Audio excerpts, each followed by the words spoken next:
விஜய் எந்த தொகுதியில நிக்க போறாரு? அவர எதிர்த்து யாரு நிக்க போறா? அப்படிங்கிறது தான் இந்த வீடியோல பார்க்க போறோம். ஆல்ரெடி வந்து ஆதவ் அர்ஜுனா சொல்லியிருந்தாரு. விஜய் பெரம்பூர்ல நிப்பாரு. எங்களுடைய தலைவர் பெரம்பூர வந்து டார்கெட் பண்ணிட்டாரு. அதுக்கு காரணம் வந்து துறைமுகம் தொகுதியில டிவிகே வந்து ஓட்டு கேட்டு போகும்போது டிஎம்கேவை சார்ந்தவங்கலாம் வந்து அடிச்சாங்க. ஸோ அதனால ஏன் தலைநகர்ல வந்து நம்ம கை வைக்கக்கூடாது, நாம நிக்கக்கூடாது அப்படின்னு விஜயே வந்து விருப்பப்பட்டதா அப்படின்னு வந்து ஆதவ் அர்ஜுனா அவர்கள் வந்து சொல்ல, இது வந்து அஃபிஷியலா கிட்டத்தட்ட அந்த கட்சியில எல்லாருமே தலைவா நீங்க பெரம்பூர்ல போட்டியிடுங்க அப்படின்னு ஒரு வேற லெவல்ல ஒரு வைப் பண்ணிட்டு இருக்காங்க. சரி இவர எதிர்த்து யாருப்பா நிக்க போறாங்க? திமுகவை சேர்ந்த கேண்டிடேட் நிக்க போறாங்களா? இல்ல விசிகாவை சேர்ந்தவங்க நிக்க போறாங்களா? அப்படிங்கிற மாரிலாம் போயிட்டு இருக்கக்கூடிய இந்த சூழல்ல லாஸ்ட் டைம் வந்து விசிகாவுக்கு 6 தொகுதிகள் குடுத்தாங்க. அது லாஸ்ட் எலக்ஷன்ல. அதுல வந்து 4 தொகுதி வின் பண்ணாங்க. பட் இந்த வாட்டி விசிகா வந்து பார்த்தோம்னா 12 தொகுதி கேட்கறதாகவும், இல்ல நாங்க 8 தான் தருவோம் அப்படின்னு திமுக சொல்றதாகவும் ஒரு பேச்சு போயிட்டு இருக்கு. சரி யாரு தான்பா விஜய் அவர்கள வந்து எதிர்த்து நிக்க போறாங்கன்னா, கிட்டத்தட்ட அஃபிஷியலா ஒரு நியூஸ் போயிட்டு இருக்குங்க. யாருன்னா ஆலூர் ஷா நவாஸ் அப்படிங்கிறவரு. இவர் விசிகாவுடைய துணை பொதுச் செயலாளர். திருமாவளவன் அவர்களுக்கு அடுத்தபடியா ஒரு சில தலைவர்கள் இருக்காங்கல்ல அந்த கட்சியில. அதுல வந்து இவரு ஆலூர் ஷா நவாஸ் அப்படிங்கிறவரு வராரு. இங்க என்ன பிரச்சனை அப்படின்னா, கருத்து கணிப்பு நீங்க எடுத்து பார்த்தீங்கன்னா, பெரம்பூர் தொகுதியில திமுகவை விட, விசிகாவை விட அதாவது விசிகா ஏன் சொல்றேன் அப்படின்னா, அங்க வந்து இஸ்லாமியர்கள் அதிகம். ஸோ ஆளூர் ஷானவாஸ வந்து நிப்பாட்டுறாங்க.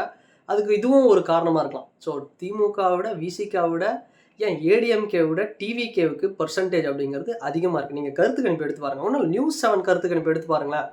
நம்ம டிவிகே விர்ச்சுவல் வாரியர்ஸோ யாரும் போடல. நியூஸ்7 கருத்து கணிப்பு எடுத்து பார்த்தீங்கன்னா, அங்க டிவிகே தமிழக வெற்றிக் கழகம் பெரிய லெவல்ல வந்து ஒரு ஒரு வின்னிங் ஒரு ஒரு கெப்பாசிட்டி இருக்கு. ஆனா, அதுவே விஜய் அவர் வந்தாரு அப்படின்னா, அங்க அவர தாண்டி யாருமே ஜெயிக்க முடியாது. அது யார் நிப்பாட்டினாலும். இப்ப உதயசூரியன் வந்து என்ன பண்றாங்க அப்படின்னா, திமுக சரி நம்ம உதயசூரியன் அப்படி இப்படி நிப்பாட்டி, யாரையாவது நிறுத்தி, அந்த இடத்துல வந்து ஒரு ஒரு ஜெயிக்க முடியாத ஒரு சூழல் ஏற்படுத்துனா, அது நமக்கு ஒரு பெரிய இழப்பா இருக்கும். அதனால நாம என்ன பண்ணுவோம், விசிகாவ வந்து அந்த இடத்துல நிப்பாட்டிருவோம். ஏன்னா, அவங்களும் வந்து பார்த்தோம் அப்படின்னா, ஒரு பெரிய லெவல்ல ஒரு முஸ்லீம் வாக்குகளை வந்து ஆளூர் ஷானவாஸ் அறுவடை பண்ணுவாருனாலும், சப்போஸ் திமுக வந்து அந்த இடத்துல தோத்து போச்சுன்னா, இல்லங்க விசிகாவ நிப்பாட்டினோம் நாங்க அதனால தான் தோத்து போனோம். இதுவே வந்து உதயசூரியன்ல நின்னு இருந்தா, யாராவது டிஎம்கே கேண்டிடேட் நின்னு இருந்தா விஜய் ஜெயிச்சிருப்பாரா? பெரம்பூர் தொகுதியில ஜெயிச்சிருப்பாரா? அப்படின்னு முன்கூட்டியே ஒரு முன்ஜாமீன் வாங்கின மாதிரி வந்து டிஎம்கேவும் ஒரு பிளானிங்கை போட்டுட்டு இருக்கிறது தான் ஒரு சில பேச்சுக்கள் வந்து அடிபட்டுட்டு இருக்கு. பட் இருந்தாலுமே பெரம்பூர் தொகுதி அப்படிங்கிறது விஜய் சார் வந்து நிற்க போறார். ஏன்னா சென்னையில் பார்த்தோம் அப்படின்னா ஒரு கிட்டத்தட்ட ஒரு மத்திய சென்னை அப்படின்னாலும் வட சென்னையில் இருக்கக்கூடிய ஒரு இடமா இருந்தாலும் அது வந்து ஒரு சென்ட்ரல் ஜோன் அப்படின்னு தான் பார்க்கணும். ஏன்னா சுற்றி அந்த 18 தொகுதியில் ஒரு சென்டராக இருக்கக்கூடிய ஒரு பகுதி தான் பெரம்பூர் அப்படிங்கிறது ஒரு ஹாட் ஸ்பாட் அப்படின்னே சொல்லலாம். ஏன்னா விஜய் அவருக்கும் பார்த்தோம்னா சிறுபான்மையினர்களுடைய வாக்கு அப்படிங்கிறது பெரிய லெவலில் இருக்குது. ஏன்னா அவர் பேரே பார்த்தீங்கன்னா ஜோசப் விஜய் தானே. பெரம்பூரில் கிறிஸ்டியன்ஸும் அதிகம். ஸோ நின்னார் அப்படின்னா வேறு லெவலில் வந்து அவருக்கு வெறும் கிறிஸ்டியன்ஸ் மட்டும் இல்லை, முஸ்லீம்ஸ் மட்டும் இல்லை, எல்லாருமே ஹிந்துஸ் எல்லாருமே அவருக்கு வந்து ஓட்டு போடுவாங்க. எப்படி கொளத்தூர் தொகுதியை ஸ்டாலின் ஐயா அவர்கள் வந்து ஒரு பெரிய லெவலில் அவருடைய ஒரு கோட்டையாக வச்சிருக்கிறாரோ அந்த மாதிரி பெரம்பூர் தொகுதியில் விஜய் சார் நின்னார் அப்படின்னா கண்டிப்பாக அது வந்து அது வேறு யாருமே ஜெயிக்க முடியாதுங்க அப்படிங்கிற ஒரு லெவலுக்கு வந்து வந்துடும். ஸோ அதனால் ஒன்றுமே பண்ண முடியாது. அதனால் விசிகேவை வந்து எனக்கு தெரிஞ்சு நிப்பாட்டுறதை விட டிஎம்கேவே நில்லுங்களேன். ஏன்னா 75 வருஷ கட்சி ஒரு பெரிய லெவலு நாங்கள் வந்து விஜய் இது பண்ணிவிடுவோம் அப்படிலாம் வந்து நிறைய பேர் சொல்கிறாங்க. எனக்கு தெரிஞ்சு டிஎம்கேவே நிப்பாட்டலாமே. உதயசூரியன் சின்னத்தில் யாராவது டிஎம்கே கேண்டிடேட்டே பெரம்பூரில் நிற்கட்டும். ஏன் வந்து விசிகாவும் ஆளூர் ஷானவாஸ் அவரை வந்து இது பண்ணுறீங்க? இதுவே நிற்கலாம் பெட்டர். அது வந்து ஒரு செம டஃப்பாக இருக்கும். ஒரு Chennai super Kings versus Mumbai Indians அப்படிங்கிற மாதிரி பார்க்குற எங்களுக்கும் வந்து ஒரு இன்ட்ரெஸ்டிங்காக இருக்கும். ஒரு கண்டென்ட்டும் கிடைக்கும். செம்மையாக இருக்கும். அதை பார்க்குறதுக்கே ஜாலியாக இருக்கும்.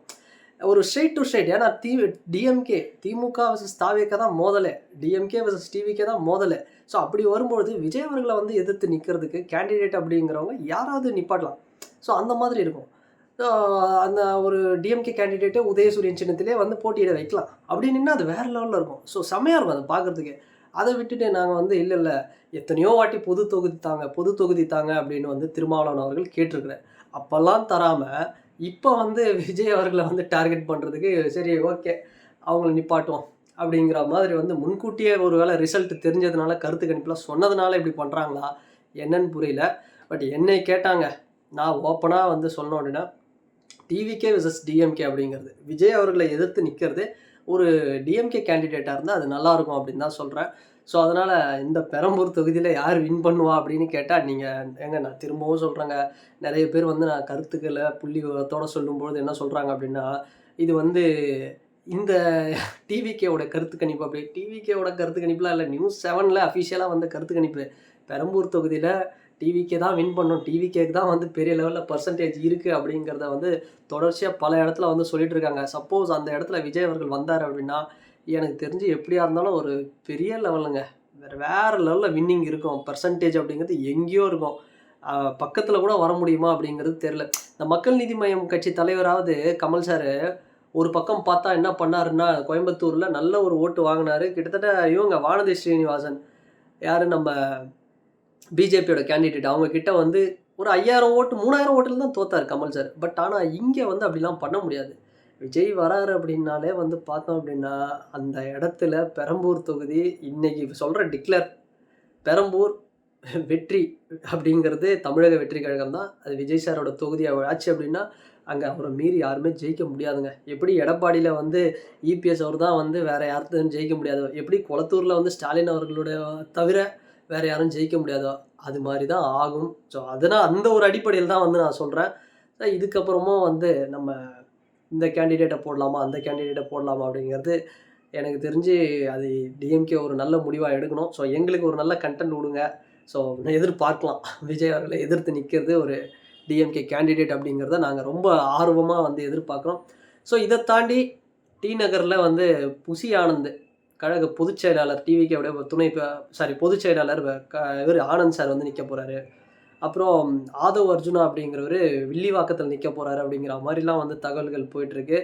அப்புறம் பல பேர் ஆர்கே நகரில் குறிப்பாக முக்கியமான ஒருத்தரை நிப்பாட்டணும், ஏன்னா ஸ்டார் தொகுதி அப்படிங்கிறதுனால முக்கியமான ஒரு கேண்டிடேட் நிப்பாட்ட போகிறாங்க அப்படிங்கிறதும் வந்து டிவிகே பக்கம் போயிட்டுருக்கு. ஸோ பார்க்கலாங்க.